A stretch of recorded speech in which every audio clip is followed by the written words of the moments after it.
Alors j'ai commencé le journalisme pratiquement ici à Sud-Ouest, dans le cadre de ce que l'on appelait à l'époque le 10% pédagogique. C'était un stage d'observation et je suis un petit peu tombé dans la marmite. J'ai tout de suite aimé cette ambiance des salles de rédaction. Ça, c'est la première étape. La deuxième étape, c'est l'ouverture de ce qu'on appelait à l'époque les radios locales privées, quand François Mitterrand a libéré les ondes. Et là, c'est une formidable aventure avec Radio Croquant et c'est le début d'une radio assez incroyable. Et ensuite, l'arrivée de Radio Périgord, qui était une radio décentralisée de Radio France. J'ai postulé comme animateur et ça a marché. Mais tout ça s'est accéléré en l'espace de quelques années. Ça démarre à 16 ans et je passe les tests pour Radio France. J'ai à peine 18 ans. Alors au départ, moi je suis pas journaliste sportif, je suis animateur.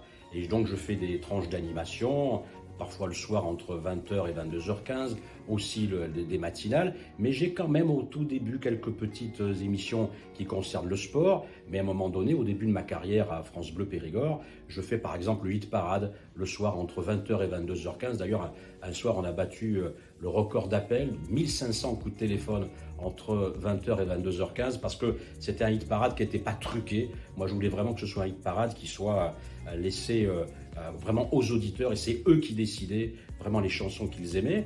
Et puis, c'est vrai que le sport était là, et je me rendais compte que le direct, quand je pouvais faire quelques directs sur le sport, c'était vraiment quelque chose que j'avais en moi. Alors j'ai eu, quand j'étais enfant, c'était encore le cas, des soucis de santé avec un dos qui n'est pas très très beau. Et j'ai très vite compris que pour courir, le meilleur moyen, c'était peut-être de faire du journalisme sportif.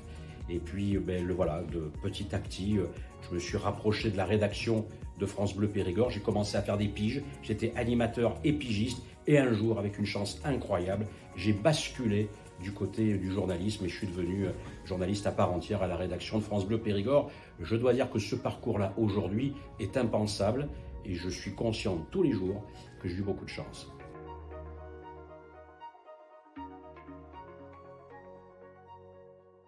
Déjà, les grands moments de ma carrière, ces 40 ans, ça passe très très vite. Premièrement, je ne regrette pas d'être resté ici en Périgord parce que c'est un département fabuleux et qu'il y a une proximité avec notre auditoire qui est un bonheur chaque jour. Les grands moments, je vais peut-être vous surprendre, mais ce n'est pas forcément dans le domaine du sport. Bien sûr, il y a eu des montées. Bien sûr, il y a eu des exploits en Coupe de France de foot, des montées en basket, des montées en football, des montées en rugby.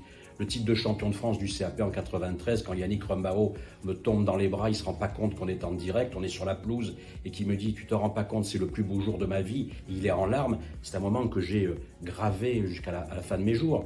Mais peut-être que le plus beau moment dans ma carrière, c'est un jour à Lascaux, un aborigène d'Australie qui était venu visiter la grotte originelle de Lascaux, et je fais l'interview à la sortie.